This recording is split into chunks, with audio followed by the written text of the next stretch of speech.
Et salut à tous, aujourd'hui en ce mercredi 28 août, je vous reprends là, tout le boulot est terminé. Ce matin on a fait partir deux bœufs, les deux derniers bœufs, donc le bœuf qui était quand même à la patte qu'on avait piqué antibiotique. On a attendu la fin du délai pour pouvoir le faire partir, donc c'était le 22 ou 23, donc on est le 28, donc on a 6 jours de plus, donc ça c'est impeccable. Du coup, ce matin, Télesco, on cure la case, qu'elle se ressèche au plus vite. Et bah pourquoi tu t'éteins toi?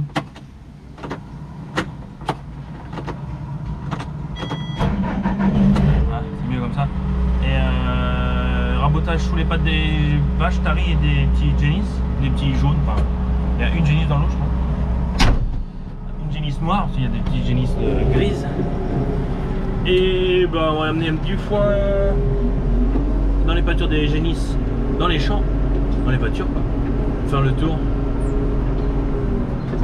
Hier, le père de mon patron a été fané ce que j'ai fauché hier matin.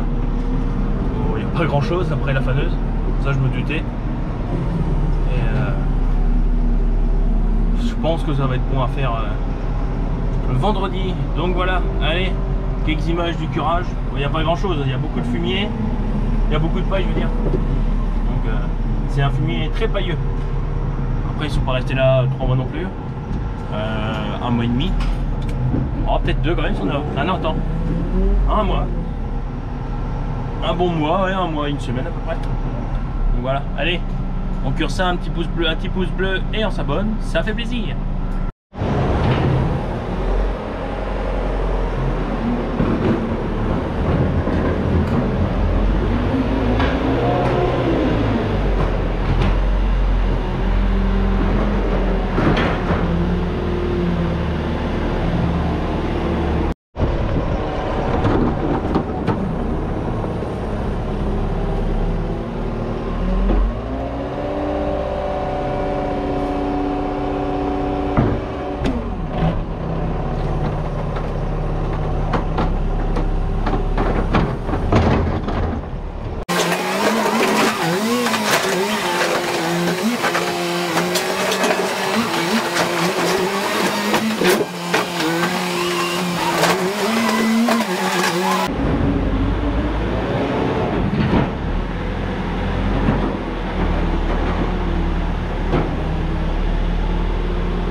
Hey, salut à tous, aujourd'hui on se reprend ce vendredi, jeudi, pas trop vite, le jeudi 29 août.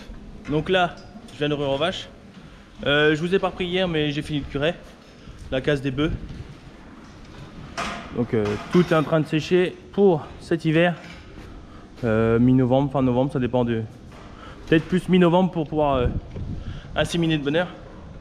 Ça va plus vite à s'en inséminer, plus vite à elle et ça évite de faire un trou dans le troupeau, donc voilà. Là il reste un peu de paille, la paille c'était une case où ce qu'on sert pour monter les bœufs, du coup il y a paille, on mettra ça dans le bol. Comme vous avez pu voir, j'ai emmené aussi 2 bottes de foin, une dans chaque paddock des génisses. Faudra qu'on aille chercher une génisse, je pense demain ou lundi. Demain j'ai une vache tarie, donc peut-être demain on ira la chercher. Demain je tarie une vache pour qu'elle soit au repos pour son petit. Donc voilà. Le patron a moissonné sa févrole hier après-midi. Son fils m'a fait quelques images, je le remercie. Je voudrais remercier Eloane aussi dans les commentaires si possible, parce que c'est lui, grâce à lui, que vous avez un peu de la moisson d'orge, la moisson de févrole, un peu de moisson de blé. Et les images de pressage où c'est que c'est d'extérieur, bah c'est lui. Donc il faudrait la remercier dans les commentaires et mettre un gros GG à Eloane. Une petite dédicace à lui, il a un compte TikTok, j'essaierai de le mettre en description si j'y pense, si je le trouve. Donc voilà. Donc les deux ensemble, donc le CVX 145 avec la 18 tonnes Gilibert, le Puma 145 avec la 15 tonnes Gilibert. J'ai pas mal de questions au niveau des bennes. C'est que des Gilibert. C'est la marque Gilibert. J'ai 2-3 questions qui m'ont demandé, 2-3 personnes m'ont demandé. Mais là, fallait pas reculer un peu plus. C'est du calcul, mais du calcul. Donc voilà. Des Gilibert 18, 15, celle-là est beaucoup plus vieille, je sais pas de quelle année elle est. La plaque est sur le côté. Celle-là, les deux, toc toc toc, pendant qu'on est là. Année de fabrication 2011. Donc, bon, celle-là est de 2000, 90. Alors normalement, il y a de la févrole là-dedans. Ouais. Hop.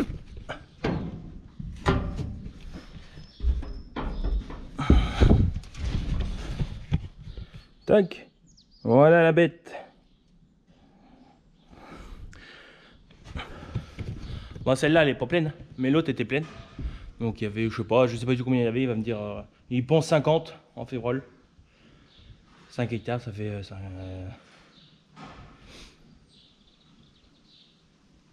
25 tonnes. En espérant y avoir 30 tonnes, mais déjà 25 tonnes en tout. Hop.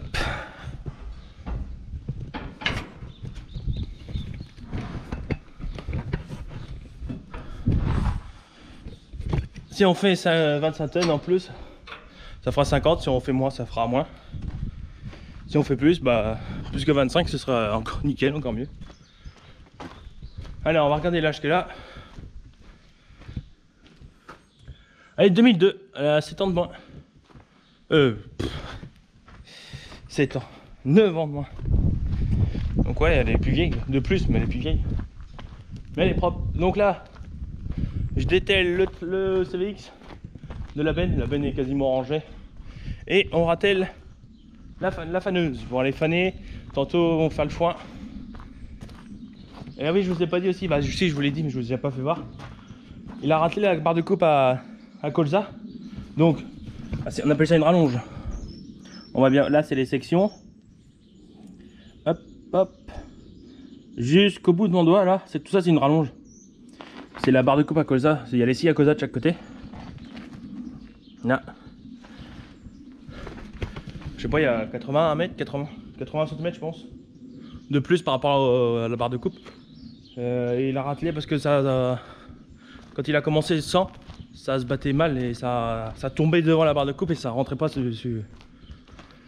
dans le tapis. Enfin c'est pas tapis mais sur le tablier. Donc il a ratelé ça et il s'est renseigné à droite et à gauche. Ouais. Et voilà. Donc voilà, impeccable. Bon, moi je détale ça. Prise de force. Là. Tac. Et ben il est propre le tracteur.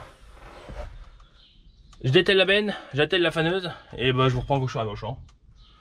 Bon. Bon, on va pas y être tout à l'heure, il est 9h30. On va attendre que la rosée se lève quand même, à 9h20. Donc d'ici une petite heure, je devrais être dans le champ. Hop là, allez, c'est parti.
Allez, moi je vous reprends là.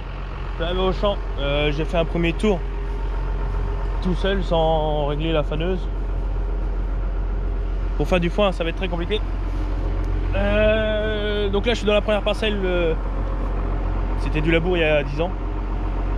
C'est du régras aujourd'hui. De l'herbe pour faire du foin. Ça a été fané aussitôt après la fauche.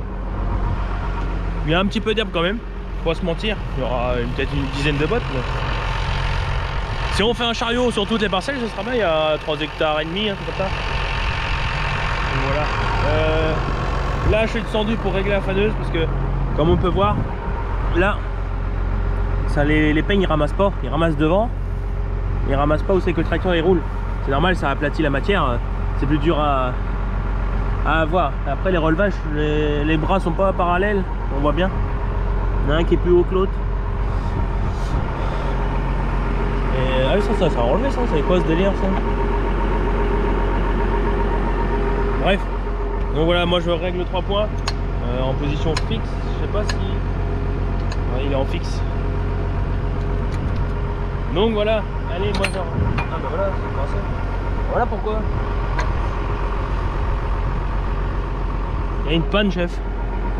Ça c'est cassé. Pour ça que ça bougeait. Bon bah super. Il n'y aura plus qu'à réparer ça. Oui, ça bizarre sur la route, elle se dépliait un peu de trop. Et l'autre côté ça bougeait pas. Quand tu prenais un petit coup de volant, elle venait s'ouvrir un peu sur la gauche du tracteur comme ça là. Je trouvais ça bizarre. Alors je me suis arrêté, j'ai mis l'hydraulique en pression. Mais du coup je comprends mieux. C'est la barre qui tient. Regardez, on a la même chose de chaque côté. Elle, normalement elle est censée aller soudée. Bah, on voit pas trop avec le soleil hein. Là, elle est soudée là. Et du coup ça tient plus, ça est en vrac par terre. Bah super. Bon, une chose c'est que c'est pas moi qui l'ai cassé. Mais bon, c'est chiant quand même quand on fait pas attention. Bon bah là. Puis c'est pas d'aujourd'hui. Ah, ça a cassé là ces derniers jours. Ça se trouve ça a fini de casser sur la route. Évidemment, faut que c'est notamment qu'il la prenne, faut qu'elle soit cassée. Ah, c'est dingue ça. Bon, ça va pas m'empêcher de travailler, heureusement. Mais c'est chiant. Je vais voir si je peux pas le démonter. Oh, j'ai pas de clé en plus. Donc voilà. Mais là, on peut pas le démonter de toute façon. Il faudrait enlever l'axe. Ça va être coton pour ressouder. Bref, on verra ça quand j'aurai fini de faner. Bon, je règle ça, puis je vous mets quelques images du fanage. On a de la chance. C'est la première fois de l'année que je fane pour faire tout court, foin, emballage. Vous avez de la chance. Bon, ce qui est moins de chance, c'est que vous êtes obligé de la laver. Allez, c'est parti.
Bon bah voilà, ça c'est fait.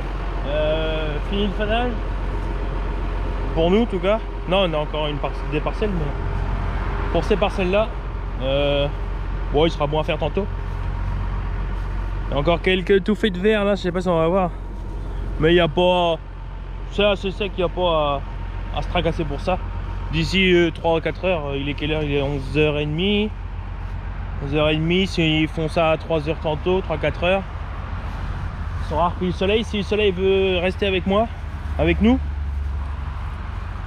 Ouais, c'est même pour un bottelé. Impeccable, ça va faire du bon petit foin vert. Du foin qui est sucré, ça colle aux roues. Je vais vous faire voir. Regardez.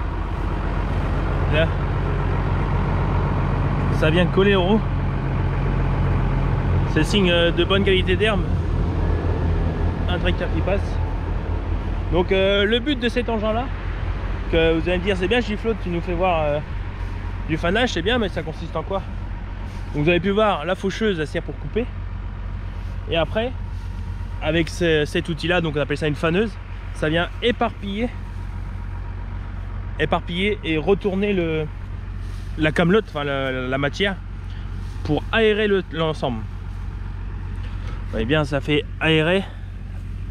Quand on prend, c'est tout de suite aéré, on voit à travers. Enfin là, vous n'êtes pas trop voir la caméra, mais on voit un peu à travers. Comme là. Et ça permet que ça reprenne la chaleur, le soleil.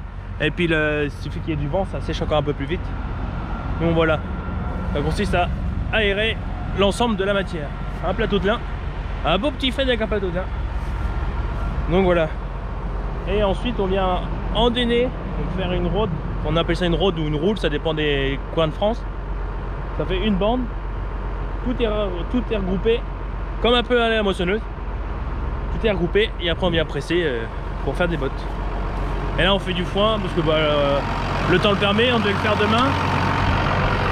Mais demain il prévoit de l'orage du coup. Donc au cas où, on préfère assurer la récolte et faire ça tantôt et être tranquille. Donc voilà, allez.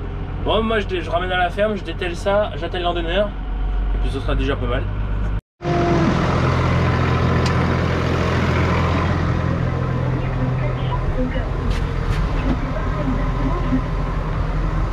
Hey, bonjour à tous. Moi je vous reprends là en ce vendredi 30 août. Je suis dans le Puma avec la petite vache. C'est une vache tarie que j'ai. C'est une vache que j'ai tarie ce matin, donc du coup c'est une vache tarie à l'heure qu'il est. Je m'en vais l'emmener au champ, le patron là, on a fait 2-3 bricoles sur le déchômeur, il y avait des roulements de cassés. Il a changé dans les peignes, vous voyez, là il s'en va déchaumer pour le colza. Et moi je m'en vais poser la vache tarie. Et après on va aller chercher une génisse qui fait vachement de mamelles. Donc au lieu qu'elle vèle dans le champ, autant qu'elle vèle dans le bâtiment. Et qu'elle soit surveillée H24. Donc voilà. Donc en ce qui concerne hier, on a fané. Quand j'ai fini de faner du coup, mon patron a été endainé, pressé. Pressé et il a fait 18 bottes de foin sur 3,5 hectares. Pour une deuxième coupe c'est correct, en plus c'est du bon petit foin, bien sucré. Il a fini pressé aussi l'ordain de paille, il avait gardé un petit peu de paille 3 mètres sur la longueur de la parcelle, dans le fond des vaches, pâture des vaches. Il a pressé la paille, il a fait 2 bottes et demie je crois. Et ah oui, il avait gardé ça pour nettoyer la moissonneuse batteuse après la févrole. C'est ce qu'on conseille de faire, garder un peu de blé pour les févroles. Après la févrole pour nettoyer la moissonneuse intérieurement. Ça évite qu'il y ait trop de merde qui s'y reste. Donc voilà, allez, moi j'emmène ça à Bola à côté, je suis vache tarie. Je suis quasi arrivé, il reste 30 mètres à faire. Et après, go aller chercher la génisse. Du coup, oui, j'en ramène une, parce qu'on en a ramené 4. Donc on en a plus 3 et ça en fait 4. On va en faire 4. En préparation de vélage 3 semaines avant. Donc on est jusqu'au 30, donc on a un mois. Mais il y en a une, c'était chiant de la ramener, je savais qu'on allait s'embêter à la ramener, à la ressortir le prochain coup. Donc là il y aura juste à sortir tout le monde et on sera bon. Allez, elles sont là les mémères. C'est parti.